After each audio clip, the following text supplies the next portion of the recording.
Welcome to the Leading Conversations podcast, sponsored by the Excel Leadership Network. On each episode, JD Pairing will have conversations with church planting pastors and leaders from around the country. You can learn more about how to connect with Excel at the end of this podcast. Let's join JD now and listen in on this leading conversation. Well, welcome to another episode of the Leading Conversations with Excel Leadership Network. Today, we are thrilled, ecstatic, excited, overwhelmed. Anyway, we're really excited, happy to have Steven and Katrina Bentley from world famous Flint, Michigan with us today. Thank you guys for being here. Thank you. Well, thank you for having us. Hey, can I ask, how's the water in Flint these days? Metallic. It's, I think, pretty normal at this point. Supposedly, everything's been cleared and they reached everyone's standards. So It's all good to go. There's a bunch of people that got millions of dollars, and now the water's okay. Okay, so you're drinking the water. yeah, we filter it, but yeah. Okay, good. And how's the weather in Flint? Kind of gloomy today. It was 75 yesterday. It's And 70 something today's- today too. Is it? It's just overcast. Yeah, Well, this time of year it's pretty dark. You don't get to see the sun much. Okay, I think that's 12 months out of the year in Flint, right? And 9. Hey, let's just start out. Tell us about how each of you, committed your life to Jesus, how that happened, a little bit about your upbringing. Who's going first? Right now. I guess I am. So I grew up in a Christian home. I grew up in a really good home, I think. Back, it was really good. We always went to church. We're very involved. My parents are still very involved. And I don't remember exactly when, but I do remember going to the altar and accepting Christ. And then I remember the bigger thing I think that I remember is when I was older, I was a teenager, probably about 15. We were challenged at a camp. And at that point, I think I committed that this is the way I was going to trust God no matter what in my life. And so I think that was a big turning point too. It made clear on a personal level that I was committed no matter what, and that God had me regardless of what he wanted me to do, even if it meant being a missionary. Everyone's always scared of. So How about you, Steve? I did not grow up in the church, and my story is kind of interesting. I had dropped out of high school, and there was a girl I liked in school. I ran into her at a liquor store, and she gave me her number, so I called her. She was a pastor's daughter in the Assembly of God. And so we started. Liquor store. Well, Well, it was a party store. You get liquor, but you also get other stuff. But I think she was wanting to party. That's why she was interested in me. I was kind of a local troublemaker, and so we started dating. And but to make her parents a little more okay with it, I would go to church with her and stuff, and I would sleep in the service and get a pew dent in my forehead. And so I did that for a while, and it didn't seem to be helping. They didn't seem to like me, but I was putting in the effort, and just at some point, hearing that stuff, looking at things, reading the Bible some, I started realizing there was something real about it. And I still remember the moment. I don't remember a particular moment of really receiving Christ. I remember sitting in my car in the back driveway behind her house. She had an alleyway, and I was in the car alone. And I was thinking about it, and I was like, this is all real. I have a real connection with Jesus. There's purpose. This stuff matters. And it was like a light bulb coming on. I'm like, this is something that really matters. And so that was kind of my first moment of realizing that I had received Christ. And then a little bit later, we broke up, and that was also another little test. I was like, you were doing all this stuff just to kind of make things work with her. Are you going to still deal with this? And I'm like, what else would I do? Like, Jesus is real. This is all about God. Where else would I go? What else would I do? And I really began my my journey in Christianity as a young adult through that weird process. Interesting stuff. So which came next? Was it the call to ministry or was it meeting each other? Call of ministry for me. I don't know what Katrina's call was. Her call was to a pastor, finding a pastor to marry, according to her sister. I knew her sister. I went to college, and she's like, "Yeah, my sister's hot for a religion major." Did say that. Yep, she did say that. Is that true, Katrina? That is true. That is true. I don't know. I guess I was messed up. I think I was so used to being in the church and being a part of what was going on that I figured if I was prepared to be a pastor's wife and be very involved. So.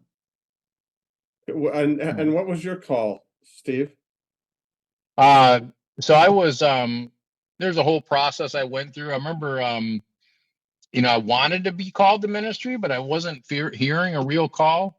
And there came a point, of surrender again and again. There's a point of surrender in my relationship with God. It came a point of surrender. I was like, you know what, God, whatever you want me to do, I'm not hearing it clear that you really want me to be a minister. That's what I thought you wanted me to be, or I want to be, but I will be the best lay person I can be. And so I started taking some Bible college classes just to learn more and dig deeper, local ones. And so I started taking those. And then it was during one of those classes that I really felt like I was saying, there was a whole thing that happened with that, but it really felt like it was clear that God was saying, yes, I do want you in ministry. And so at that point, I started looking for what school to go to and stuff to get a theology degree. And so I went to Olivet Nazarene University, and that's where I met my wife. And I got a degree there too, but the only thing that really matters is my wife.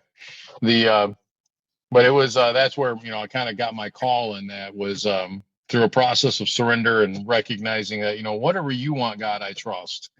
And after a little bit, that was when he said, "Yeah, I want you to do ministry."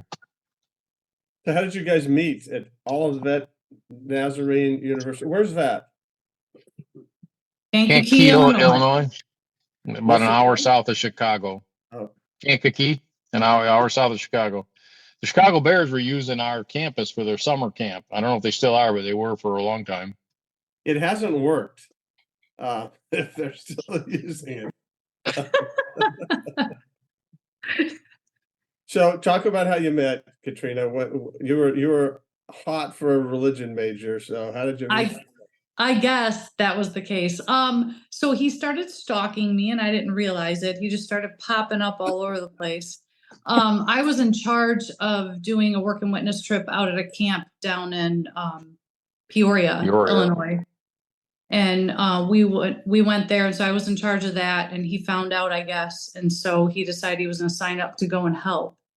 And then while he was there, I got stressed out. We had to go anyways. I needed a ride out to another place further than I really wanted to walk on the grounds. And so he volunteered to drive me out there.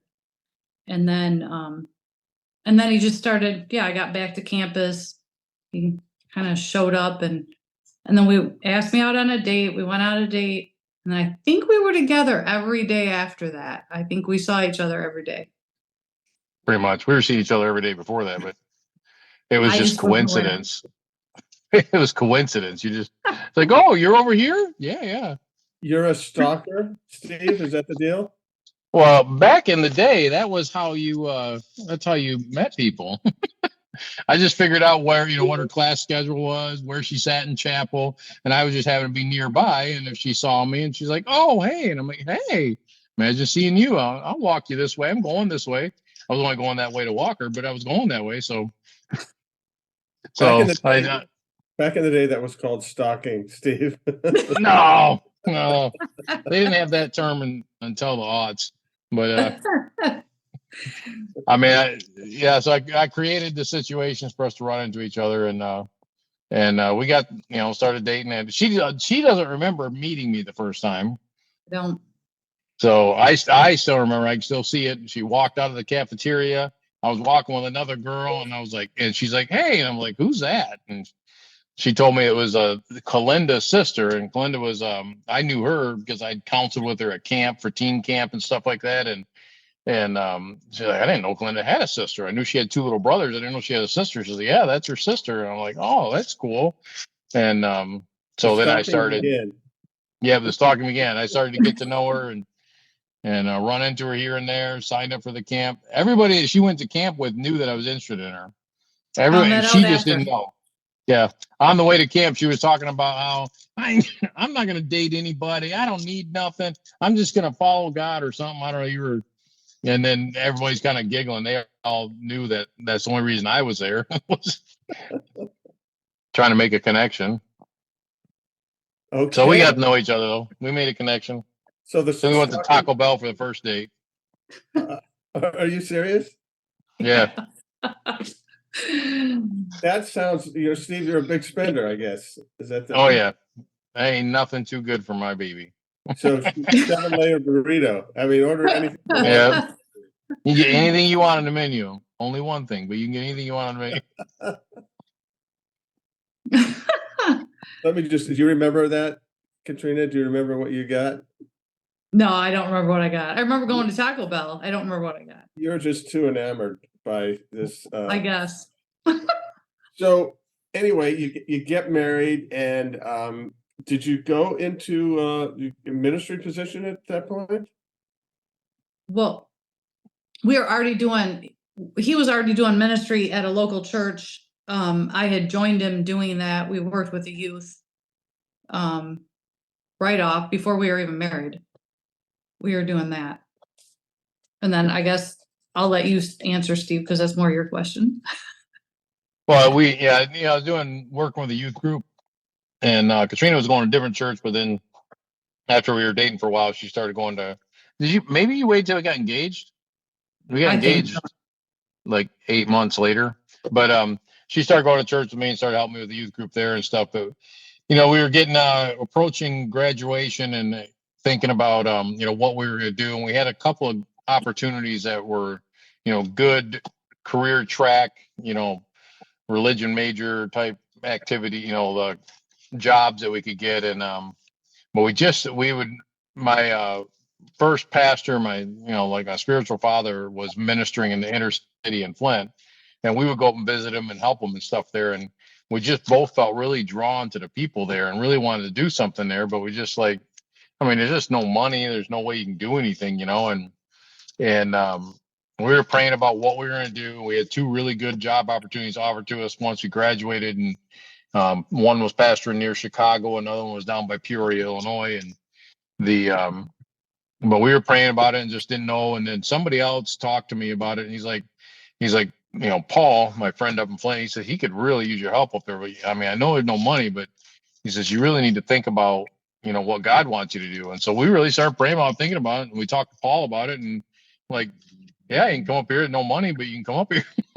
And I'm like, money's not a problem. I've always been able to make money. So I had an auto repair business I used through college, and I worked out of my car and travel around and fix people's cars on campus and stuff. And so we wound up going to this church up in the inner city of Flint and started working there, which, all my professors and everybody it's a bad move. It's not smart. You're not doing a good thing. That's not going to be a good career move. I'm like, I'm not in this for a career. Like, if I was in it for a career, I wouldn't be a pastor. That's stupid. Well, yeah. Well, how did the church planting bug bite you guys?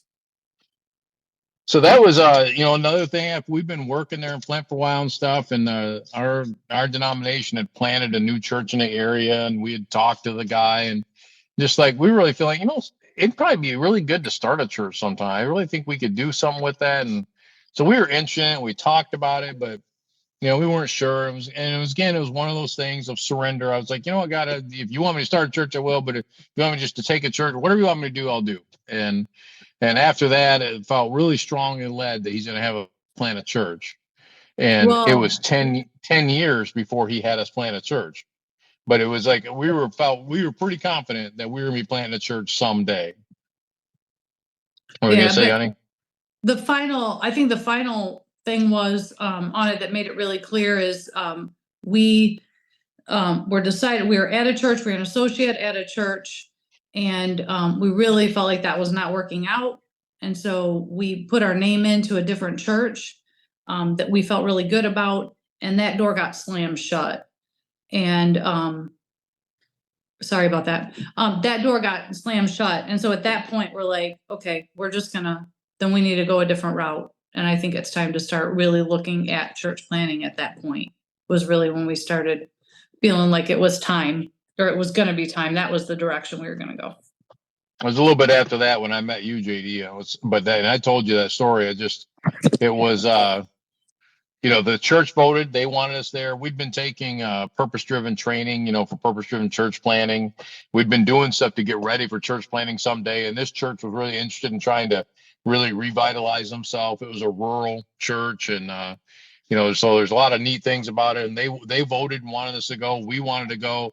The district superintendent said, no, I don't like it.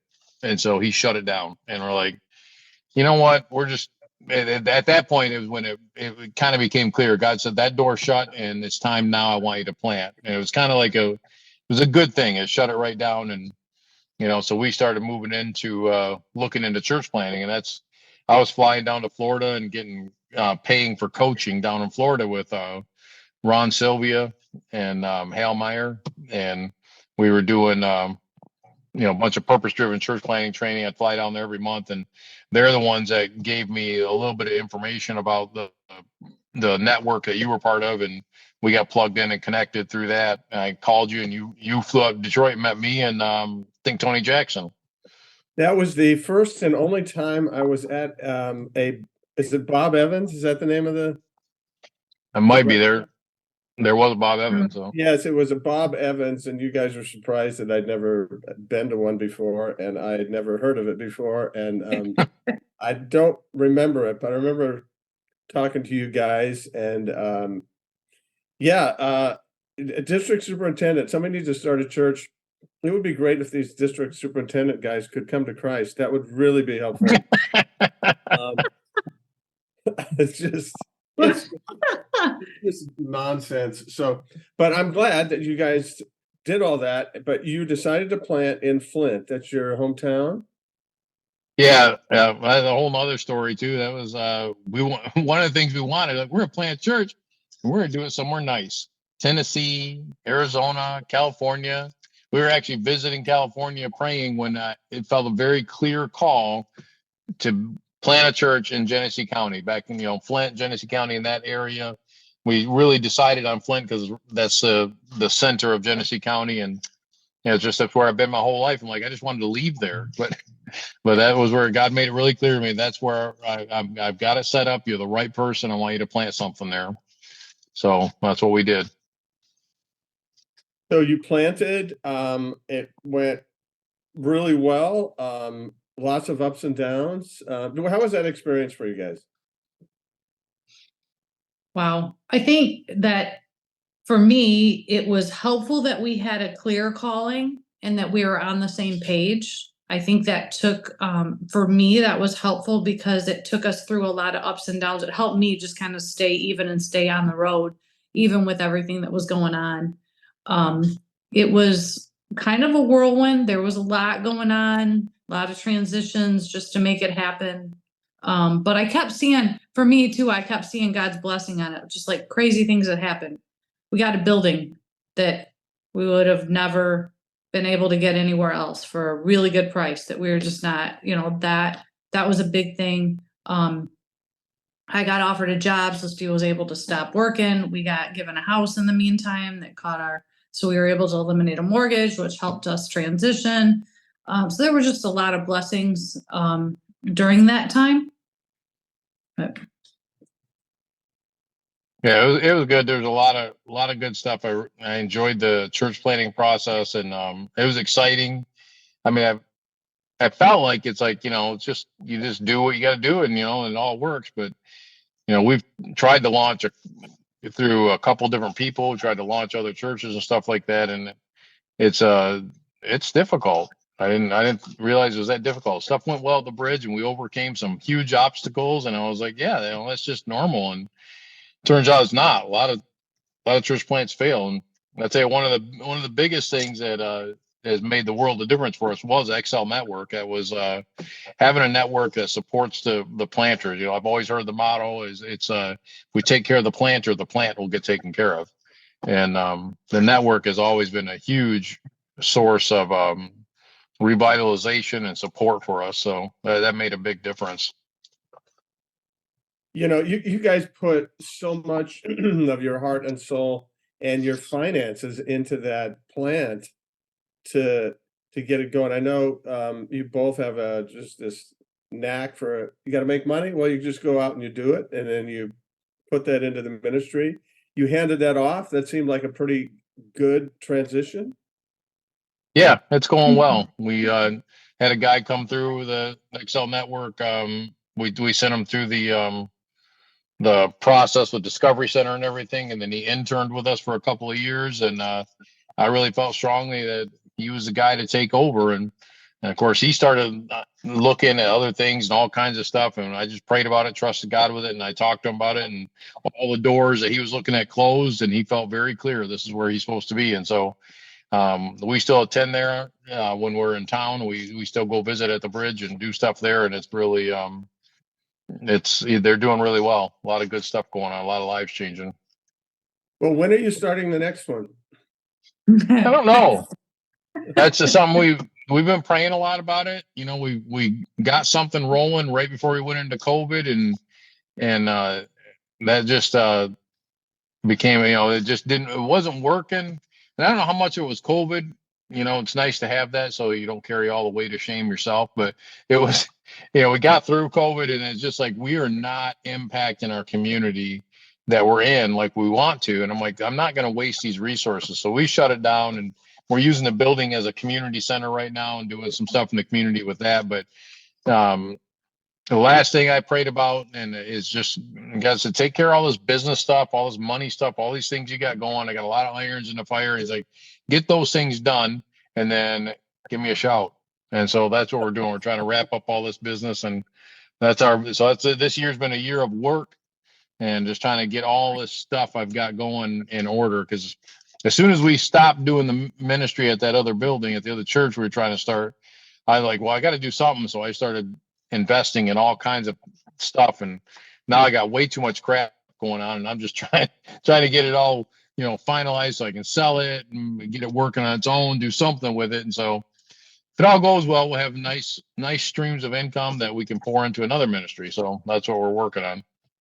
So the word of the Lord came to Steven and Katrina and said, take care of all this business stuff and then give me a shout. I love that.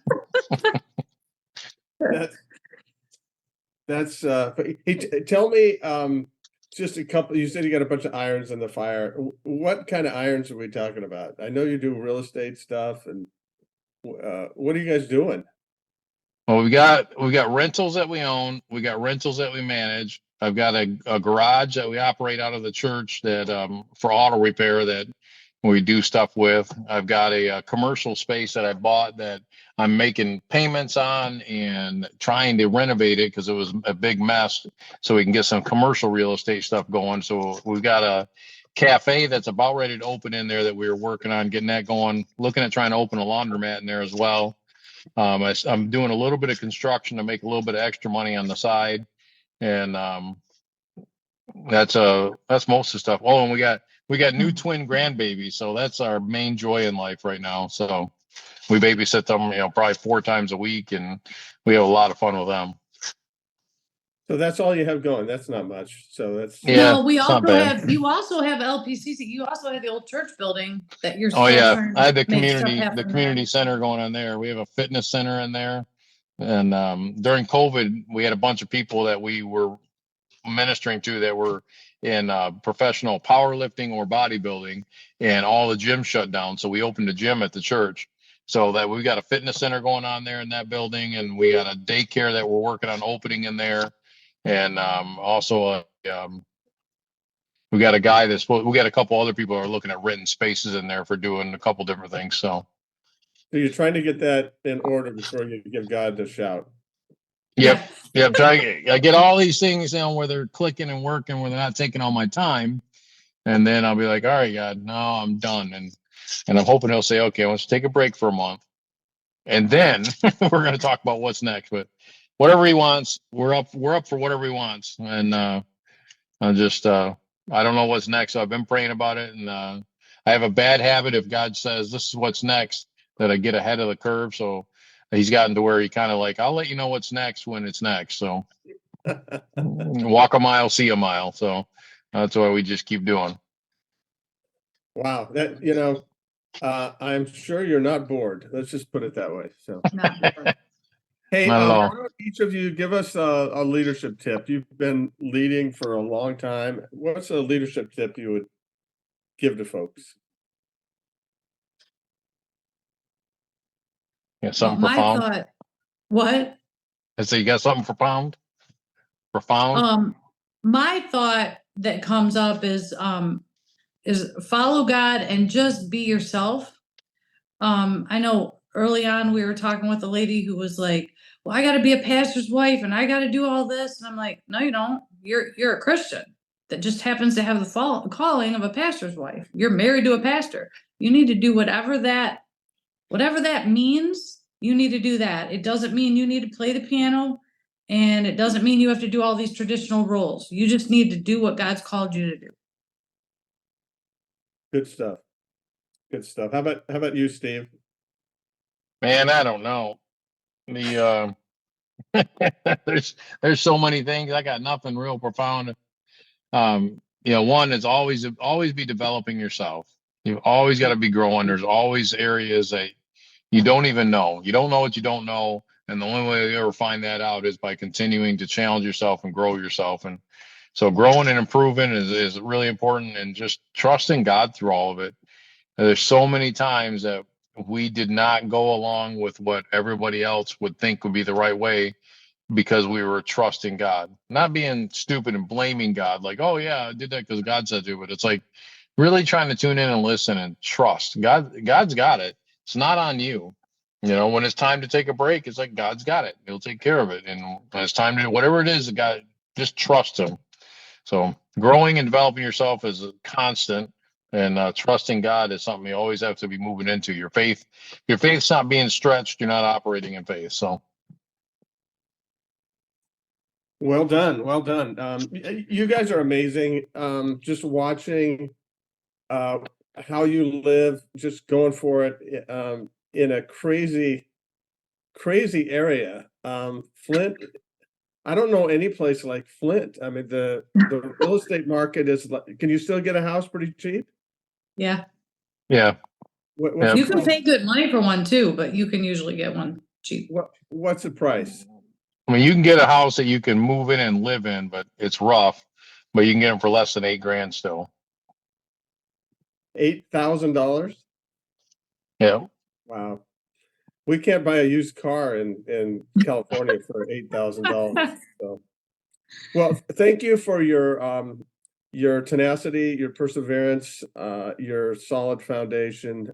You guys are an example to me and to many. And thanks for telling your story today. Thank you. Yeah. God bless. Thank you. Thanks for joining the Leading Conversations podcast. We hope that you found it both helpful and encouraging. At Excel Leadership Network, our focus is on the church planter rather than the church. If you'd like to find out more about us, visit our webpage at excelnetwork.org. Don't forget to subscribe to this podcast so you don't miss any future episodes. See you next time with another Leading Conversation.